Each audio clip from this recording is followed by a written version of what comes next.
안녕하세요. 과학과 역사의 경계를 허무는 흥미진진한 이야기. 오늘 이 자리에서 함께 나누게 되어 정말 기쁩니다. 골라본 다큐님, 늘 궁금했던 건데요. 고대의 유물을 보면 외계인이 남긴 흔적이다. 초자연적인 존재가 개입했다. 이런 주장들이 심심찮게 나오잖아요. 네, 맞습니다. 과거의 유물들 중에는 현대 기술로도 재현하기 어렵거나 당시의 기술 수준을 넘어서는 것처럼 보이는 것들이 많기 때문에 그런 주장들이 생겨나곤 합니다.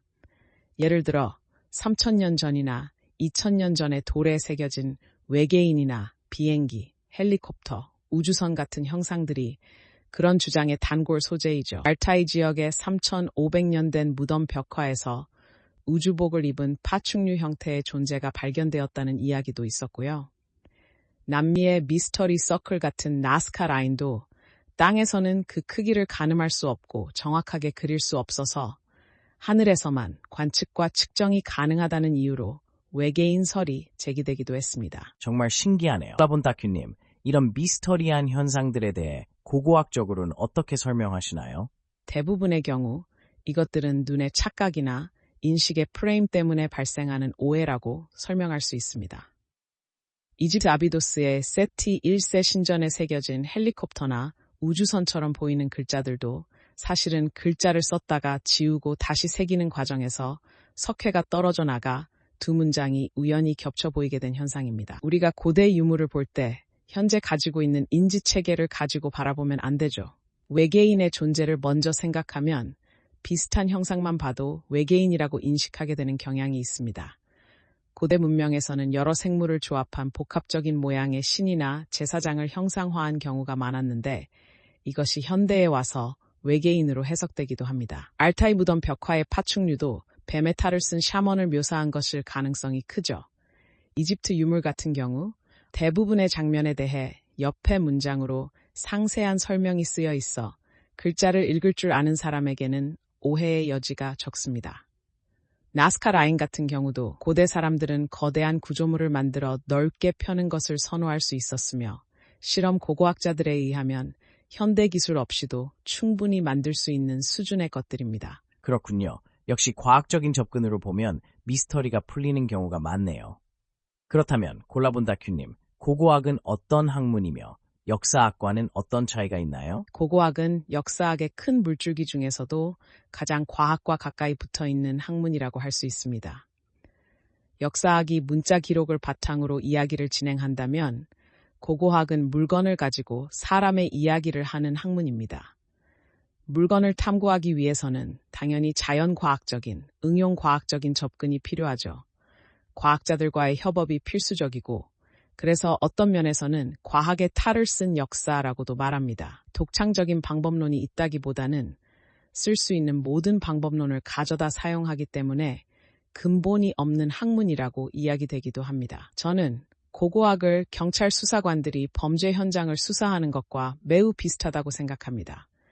아주 든 흔적조차 놓치지 않고 물리적인 상태를 가지고 굉장히 많은 것을 추론해야 하기 때문에 가용한 모든 방법을 동원해 물리적 흔적에서 데이터를 뽑아냅니다. 발굴 작업도 마찬가지로 아주 작은 부분으로 전체를 그려내야 해서 오류나 실수가 많을 수밖에 없고요. 와, 정말 범죄 수사 같네요. 그렇다면 고고학은 주로 어떤 시대를 연구하나요?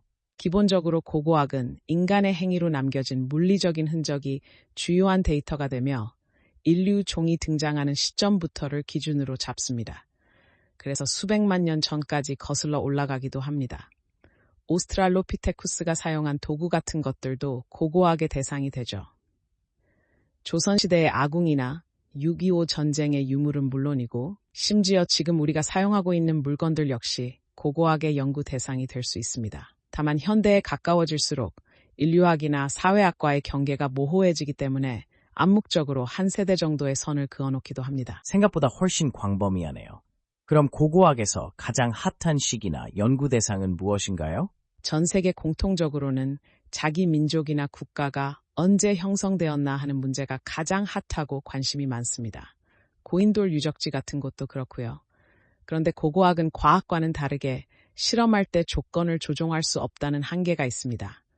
땅을 파봐야 아는 것이고 샘플이 무작위적이기 때문에 우연에 기초하는 경우가 많죠. 슈레딩거의 고양이처럼 파면 나오는 거고 안 파면 안 나올 수 있고 파도 안 나오는 경우도 있습니다. 재미있는 비유네요. 콜라본타큐님, 아까 고인돌 말씀하셨는데 고인돌 밑에는 항상 유골이나 유물이 나오나요? 그리고 그 거대한 돌은 어떻게 올렸을까요? 꼭 그렇지만은 않습니다. 10개 중에 한두 개는 밑에 아무것도 없는 꽝인 경우도 있고요. 고인돌이 다른 곳에서 옮겨진 경우도 실제로 있었습니다. 하지만 고인돌 아래에는 보통 뭔가 나오는데 돌을 올리는 방식은 사람들이 직접 들어 올린 것이 아닙니다. 흙을 쌓아 언덕처럼 만든 다음 그 경사를 이용해 돌을 올리고 나중에 돌 밑에 흙을 파내면서 0점을 맞추는 방식이죠. 피라미드 건설에도 비슷한 가설이 적용됩니다. 돌이 평평하지 않고 사이사이에 자잘한 돌들이 끼워져 있는 것을 보면 이 방법이 상당히 과학적임을 알 수 있습니다. 이러한 기술들이 자연 발생적으로 동서양에서 나타나는 것은 돌을 세울 수 있는 가장 효율적인 방법을 생각하면 그것이 가장 효율적이기 때문입니다. 피라미드 형태의 구조물도 마찬가지로 철골 구조가 만들어지기 이전에 인간이 구조물을 쌓을 때 가장 높게 쌓을 수 있는 안정적이고 쉬운 형태였기 때문에 전 세계적으로 보편적으로 나타납니다. 결국 필연적으로 가장 안정적인 구조로 갈 수밖에 없었고 이는 마치 산을 모방한 것이나 모래를 쌓아 올릴 때 저절로 피라미드 형태가 되는 것과 같다고 볼 수 있습니다. 와, 정말 인간의 지혜가 대단하네요. 그런데 이집트의 쿠프왕 피라미드가 가장 웅장하고 이후 피라미드는 갈수록 작아졌다고 들었어요. 이것도 외계인의 기술이 사라진 증거가 아니냐는 이야기가 있던데 골라본타큐님 생각은 어떠신가요? 이집트학 내에서는 이 부분에 대해 오랫동안 많은 설명을 해왔습니다. 쿠프왕 시대의 피라미드가 건축공학적 완성도에 있어서 정점을 찍은 것은 사실입니다. 하지만 이후 왕조로 넘어가면서 피라미드 규모가 작아지고 완성도가 떨어지는 것은 사회적인 배경 때문입니다. 초기에는 태양신앙이 이집트 사회의 주류 이데올로기가 되어가는 시기였고 사왕조 시대에는 이집트 사회 전체의 자원을 피라미드 건설에 몰빵했습니다. 하지만 오왕조 시대부터는 태양신앙이 완전히 주류가 되면서 파라오들이 피라미드 외에도 태양신앙을 위한 거대한 기념물들을 함께 만들었어요. 즉, 자원의 분산이 이루어진 것이죠. 또한 오왕조 시대 피라미드들은 규모는 작아졌지만 부속 시설들의 규모가 커지고 아름다운 양각 구조로 장식되는 특징을 보입니다. 피라미드 자체의 크기보다는 전체 묘역의 완성도에 중점을 두게 된 변화라고 볼 수 있습니다. 그렇군요. 외계인이 아니라 이집트 사회의 변화 때문이었네요. 피라미드 같은 오래된 석조 건물에는 미생물도 살 것 같은데 보존 처리는 어떻게 이루어지고 있나요? 네, 맞습니다. 피라미드 안에도 곰팡이를 비롯한 많은 미생물들이 살고 있습니다. 조세르단 피라미드에선 세균 약 600여 종, 곰팡이 약 200여 종이 확인되었다는 논문도 있습니다. 이 미생물들이 돌 틈에 들어가면서 산을 내놓거나 해서 풍화작용의 한몫을 담당하기도 합니다. 현재 대부분의 피라미드 보존 처리는 무너지지 않게 현대적인 구조물로 지지해주는 방식입니다. 암각화 같은 경우도 탁본을 뜨면 새로운 균이 들어가 빠르게 사라지기 때문에 요즘에는 3D 스캔 방식을 사용해 보존하고 있습니다. 피라미드 건축 당시 모르타르에 갈대 같은 식물성 재료가 들어가는데 이를 통해 연대 측정을 하기도 하는 등 자연과학적인 노력은 계속되고 있습니다. 놀랍네요. 그렇다면 골라본타큐님이 보시기에 고대 시대의 어마어마한 과학기술이라 할 만한 것들이 있다면 어떤 것이 있을까요? 저는 과학보다는 기술의 측면에서 이야기하는 것이 더 적절하다고 생각합니다. 첫 번째로는 우리나라의 청동거울, 다뉴세 문경을 꼽을 수 있습니다. 2400년 전에 만들어진 이 거울은 샤머니 의식에 사용되었는데 뒷면에 0.2mm의 간격으로 컴파스 원이 3000개나 새겨져 있습니다. 이렇게 세밀하게 작동하는 것은 전 세계적으로 유례가 없을 정도이며 심지어 거푸집을 만들고 청동주물을 부어서 구현해야 했기에 훨씬 어려운 기술입니다. 마치 오토캐드로 만든 듯한 정밀성을 자랑하며 우리나라가 반도체 강국인 이유가 예전부터 이런 정밀 기술에 강했기 때문이 아닐까 하는 생각도 들게 합니다. 두 번째로는 이집트의 미라 제작 기술을 들 수 있습니다. 시신을 썩지 않게 인공적으로 건조하여 오랫동안 보관하는 기술인데 기원전 3000년경부터 시작되어 점차 보존 상태가 좋아집니다.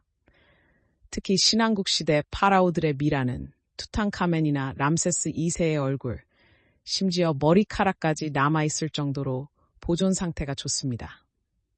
미라 제작에는 나트론이라는 천연소다가 사용되었는데 초기에는 물에 녹여 시신을 담그는 방식이었다가 나중엔 나트론 가루에 통째로 넣어 만드는 방식으로 변화했습니다. 상위 계층의 미라는 내장을 전부 제거하고 심장만 남겨두며 뇌도 꼬챙이로 코를 통해 제거했습니다.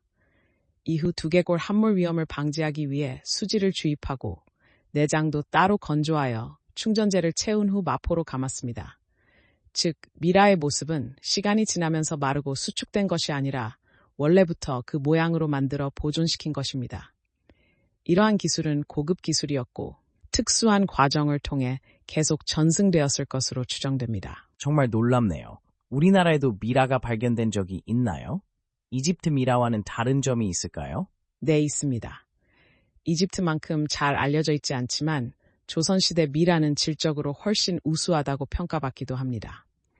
조선시대에는 사람이 죽으면 무덤 주변을 회, 석회, 모래, 황토를 섞어 놓치는 주자 가래를 따랐는데 저희는 이를 철저히 실행했습니다. 회를 너무나 잘 쳤기 때문에 무덤 안이 완전한 진공 상태가 되어 생물 활동이 정지되었고 이로 인해 시신이 거의 부패하지 않고 보존되는 경우가 많았습니다. 러시아 전문가가 보고 이것은 미라가 아니라 그냥 시체다라고 할 정도로 보존 상태가 완벽했습니다. 이집트 미라의 경우 뇌나 내장을 제거했기 때문에 연구할 부분이 적고 피부도 변형되어 있지만 조선시대 미라는 뇌수와 대장 안의 분변, 심지어 안구까지 그대로 남아있는 경우가 많습니다. 이는 카멘이 마지막 날 무엇을 먹었는지 알 수 없는 것과 달리 조선시대 미라를 통해서는 최후의 식단까지 파악할 수 있다는 의미입니다. 시베리아 미라처럼 자연적으로 보존된 미라와도 다른데 한국 미라는 완벽한 형태로 보존되어 있기 때문에 생생한 연구 자료가 됩니다. 이는 영생에 대한 바람보다는 돌아가신 분에 대한 효도가 만들어낸 최고의 선물이라고도 할 수 있습니다. 효도가 만들어낸 과학기술이라니 정말 감동적인데요. 콜라본 다큐님, 고대인들은 하늘을 관측하는 기술도 뛰어났을 것 같아요. 달력이나 천문대 같은 것들은 어땠나요? 네, 이집트에서는 시리우스라는 별을 가지고 1년 달력을 만들었습니다. 나일강의 범람 시기를 예측하는 것이 중요했기 때문에 지평선에서 태양과 시리우스가 같이 떠오르는 시기를 기준으로 1년을 재기 시작했습니다. 이를 통해 1년이 365일이라는 것을 알게 되었죠. 하지만 이집트 달력에는 윤일이 없어서 0.25일이 계산되지 않았기 때문에 4년에 하루씩 날짜가 밀리고 결국 1365년쯤 되면 계절과 달력이 완전히 반대가 되는 현상이 발생했습니다. 그래서 민간에서 사용하는 실제 계절에 맞춘 달력과 공식 달력이 두 개 존재했습니다. 고대 천문학자들은 망원경 없이 육안으로 관측했기 때문에 손과 팔을 이용해 각도를 재는 등 매우 기본적인 도구를 사용했습니다. 하늘을 스크린 삼아 작은 점들의 이동을 고민하고 별들의 위치 변화를 기록하는 정도의 측성학에 가까웠죠. 우리나라의 첨성대도 천문 관측되었다는 주장이 있습니다. 높이가 낮아 데이트 장소 같다는 의견도 있지만 왕이 관리하는 관측소였기에 경주 도심에 있었을 것이라는 반론도 있습니다. 첨성대가 지어진 후 신라시대의 천문 기록이 폭증했다는 것이 가장 유력한 간접 증거로 여겨집니다. 바이칼 근처 25,000년 전 유적에서는 달의 이지러짐을 표현한 여인상이 발견되기도 했는데 이는 구석기 시대부터 인류가 천문학적 지식을 생존에 활용했음을 보여줍니다. 별자리를 알고 달력을 만드는 것이 곧 생존과 연결되었다는 말이네요. 마지막으로 콜라본 다큐님, 고대인들도 술을 마셨을까요? 술의 기원은 언제쯤인가요? 네, 물론입니다. 확인된 바로는 근동 지방에서는 맥주가 12,000년 전부터 있었고 막걸리 같은 과일 발효주는 중국에서 8,000년 전부터 존재했습니다. 하지만 제 생각에는 구석기 시대부터 아마 술을 마셨을 것입니다. 생물학적으로 보면 인류는 수렵 채집할 때 자연 발효된 과일을 접했을 것이고 독특한 알코올 냄새를 통해 과일이 있는 곳을 찾아다녔을 겁니다. 처음에는 이상했지만 먹을만했고 계속 먹다 보니 기분도 좋아지는 것을 경험했을 겁니다. 중국에서 발견된 족장의 무덤에서는 토기 바닥 찌꺼기를 분석해보니 술을 마신 흔적이 있었고 함께 발견된 피리를 통해 그 족장이 술과 음악으로 잔치를 열어주는 엔터테이너 역할을 했을 것이라고 추정하기도 합니다. 정말 고대부터 현대까지 인류의 삶 속에 과학기술과 문화가 깊이 연결되어 있었네요. 오늘 과학과 역사를 통합해서 이렇게 흥미로운 이야기들을 나눌 수 있어서 정말 즐거웠습니다. 골라본 닭님, 오늘 정말 고생 많으셨습니다. 네, 저도 즐거웠습니다. 시청자 여러분, 함께 해주셔서 감사합니다. 다음에도 더 풍성한 이야기로 찾아뵙겠습니다.